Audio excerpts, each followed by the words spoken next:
शिवसेनेत फूट पडल्यानंतर एकनाथ शिंदे सुप्रीम कोर्टाला असं काही खोटं बोललेत ज्यामुळे त्यांना सुप्रीम कोर्टात याबद्दल जाब विचारला जाऊ शकतो। एवढंच नाही तर हाच मुद्दा अंतिम निकालात गेम चेंजर ठरू शकतो असं बोललं जातंय। मागच्या काही दिवसांमध्ये शिवसेनेसंदर्भातील कोर्टातील सुनावणीला प्रचंड वेग आला। 30 जुलैला पार पडलेल्या सुनावणीनंतर 5 ऑगस्ट आणि 6 ऑगस्ट असे सलग 2 दिवस सुप्रीम कोर्टात सुनावणी पार पडली। पण उद्धव ठाकरे गटाचे वकील कपिल सिब्बल यांनी जे मुद्दे सुप्रीम कोर्टात मांडले त्यामुळे एकनाथ शिंदे गटाची मात्र चांगलीच गोची झाली आहे। पण सुनावणीबाबतची एक माहिती ऐकून तुम्हाला अक्षरशः धक्का बसेल। 2022 मध्ये आमदार अपात्रतेबद्दलची सुनावणी अजूनही चालूच आहे। म्हणजे या आमदारांनी 2024 मध्ये विधानसभेची निवडणूक लढवली।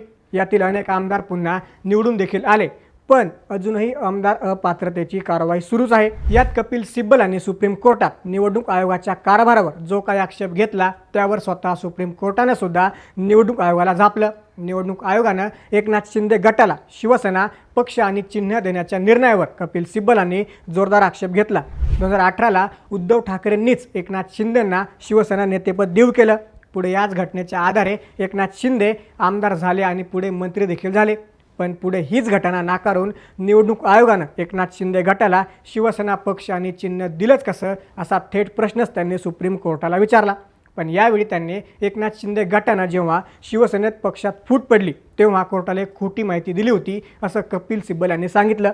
आणि ही खोटी माहिती दिल्यानंच एकनाथ शिंदे गटाला शिवसेना पक्ष आणि चिन्ह मिळालं आणि सुप्रीम कोर्टाला ही चुकीची माहिती देणं शिंदे गटाला महागात पडू शकतं। यात फक्त माहितीच नाही तर निवडणूक आयोगाने सुद्धा शिंदे गटाला पक्ष आणि चिन्ह देताना याच खोट्या माहितीचा आधार घेतला आणि शिंदे गटाला पक्ष आणि चिन्ह देऊन टाकलं। निवडणूक आयोगाने पक्ष आणि चिन्ह देताना पूर्णपणे पक्षपातीपणा केल्याचा दावा कपिल सिब्बल यांनी केला आणि हीच खोटी माहिती दिल्याचा परिणाम आता अंतिम निकालावर येऊ शकतो असं काही राजकीय विश्लेषक आणि घटनातज्ञ सांगत आहेत। पण एकनाथ शिंदेंनी अशी नक्की कोणती खोटी माहिती न्यायालयाला सांगितली आणि निवडणूक आयोगाने नक्की कोणत्या चुकीच्या माहितीच्या आधारे शिंदे गटाला पक्ष आणि चिन्ह बहाल केलं याबाबतची माहिती जाणून घेऊया या व्हिडिओच्या माध्यमातून। पण त्याआधी एक महत्त्वाचा प्रश्न, सुप्रीम कोर्टाचा जेव्हा अंतिम निकाल येईल तो निकाल नक्की कोणाच्या बाजूने लागेल, उद्धव ठाकरे की एकनाथ शिंदे? आम्हाला कमेंट्समध्ये नक्की सांगा। नमस्कार, मी महेश नाकाडे आणि तुम्ही पाहताय थोडक्यात। 2022 पासून शिवसेनेची सुनावणी सुरू आहे, पण सध्या ज्या प्रकारे वादळी सुनावणी होत आहे तशी सुनावणी कधीच झाली नाही। 30 जुलैला सुनावणी होती, त्या दिवशी कपिल सिब्बल यांनी कोर्टात सुनावणी संदर्भातील प्रश्न उपस्थित केला। 2022 मध्ये शिवसेनेत फूट पडली आहे, पण अजूनही या संदर्भातील सुनावणी रखडली आहे। 2022 मध्ये शिवसेनेत फूट पडल्यानंतर आमदार अपात्रतेबद्दलची सुनावणी अजूनही सुरूच आहे। त्यावेळी विधानसभा अध्यक्ष राहुल नार्वेकर यांनी कोणत्याही आमदारांना अपात्र केलं नव्हतं। पुढे या निर्णयाविरोधात ठाकरे गट सुप्रीम कोर्टात गेला आणि यावर सुनावणी घेण्याची विनंती केली, पण ती सुनावणी अजूनही चालूच आहे। पुढे 2024ची विधानसभा निवडणूक झाली, यातील बहुतांश आमदार पुन्हा निवडून देखील आले, पण सुप्रीम कोर्टचा या संदर्भातील निकाल मात्र अजूनही आला नाहीच। पुढे 5 आणि 6 ऑगस्टला सुनावणी दरम्यान कपिल सिब्बल यांनी एकनाथ शिंदे गटानं कोर्टाला कशा प्रकारे चुकीची माहिती पुरवली याचा पाढाच वाचला आणि हा सर्वात महत्त्वाचा मुद्दा ठरू शकतो। हा मुद्दा आहे शिवसेनेची घटना। ज्यावेळेस 2022 मध्ये एकनाथ शिंदेंनी बंड केलं तेव्हा त्यांनी थेट गुवाहाटी गाठलं।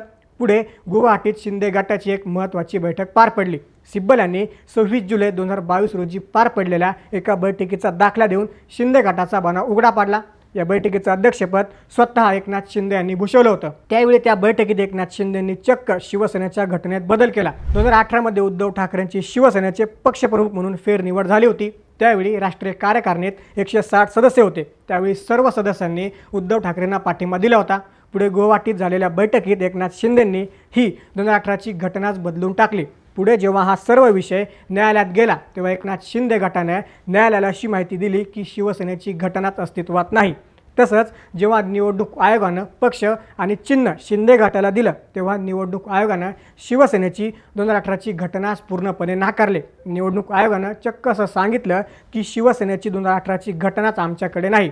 पण दुसरीकडे एकनाथ शिंदेंनी मात्र निवडणूक आयोगाला आणि न्यायालयाला असं सांगितलं होतं की शिवसेनेच्या या घटनेत अनेक त्रुटी आहेत आणि उद्धव ठाकरेंनी ही घटना हुकुमशाही पद्धतीने बनवली होती, ज्यामध्ये सर्व अधिकार हे फक्त पक्षप्रमुखांना होते। मग यात महत्त्वाचा प्रश्न हा पडतो की जर या घटनेत एकनाथ शिंदेंनी बदल केला तर ही घटना निवडणूक आयोगाकडे उपलब्ध कशी काय होती? आणि जर एकनाथ शिंदेंनी याच घटनेत बदल केला, तीच घटना निवडणूक आयोगाकडे कशी काय उपलब्ध नव्हती, मग पुढे निवडणूक आयोगानं याच शिवसेनेच्या घटनेला पूर्णपणे बाजूला ठेवून शिवसेना एकनाथ शिंदेंना दिली। त्यावेळी निवडणूक आयोगानं असं सांगितलं की विधिमंडळातील आमदारांचं संख्याबळ हे एकनाथ शिंदेंकडे आहे। पण आता याबाबत नवीनच माहिती समोर येते। ज्या विधिमंडळाच्या बहुमताच्या आधारे निवडणूक आयोगानं एकनाथ शिंदे गटाला पक्ष आणि चिन्ह दिलं, तो विधिमंडळ पक्ष हा राजकीय पक्षाचाच एक भाग आहे। पण निवडणूक आयोगानं शिवसेना या राजकीय पक्षाचं चिन्ह विधिमंडळात फूट पडलेल्या एका गटाला दिलं आणि हाच सर्वात महत्त्वाचा मुद्दा कपिल सिब्बल यांनी उपस्थित केला। आता हा मुद्दा सुप्रीम कोर्ट किती विचारात घेत आहे हे पाहणं महत्त्वाचं ठरणार आहे। तसंच सिब्बल यांनी कोर्टात बहुमताचाही मुद्दा मांडला। राष्ट्रीय कार्यकारिणीत उद्धव ठाकरेंच्या बाजूनं 160 विरुद्ध 0 असं अफाट संख्याबळ होतं। राष्ट्रीय कार्यकारिणीत एकनाथ शिंदेंकडे एकही सदस्य नव्हता। तसेच ठाकरे गटाकडे 19,40,000 प्राथमिक सदस्यांचं पाठिंब्याचं पत्र होतं, तर एकनाथ शिंदे गटाकडे केवळ 4,48,000 सदस्यांचं समर्थन होतं। असे असताना केवळ 31 आमदारांनी गुवाहाटीत बसून केलेल्या एका ठरावाच्या आधारे संपूर्ण पक्ष आणि चिन्ह शिंदे गटाला देणं पूर्णपणे चुकीचं आहे। आमदार किंवा काही लोकप्रतिनिधी म्हणजे मूळ राजकीय पक्ष नव्हे। आता एकनाथ शिंदेंनी दिलेली ही खोटी माहिती सुप्रीम कोर्ट किती विचार घेते, निवडणूक आयोगानं दिलेलं कारण यावर सुप्रीम कोर्ट काय विचार करणार यावर या खटल्याचा निकाल अवलंबून आहे। आता सुप्रीम कोर्ट अंतिम निकाल काय देणार याकडे सर्वांचंच लक्ष लागलंय। या सर्व प्रकरणाबद्दल तुम्हाला काय वाटतं? सुप्रीम कोर्ट शिंदे गट आणि निवडणूक आयोगाच्या या बनावाबद्दल काय निर्णय घेईल का? आम्हाला कमेंट्समध्ये नक्की सांगा। तसंच राजकीय घडामोडी जाणून घेण्यासाठी थोडक्यातला नक्की सबस्क्राईब करा।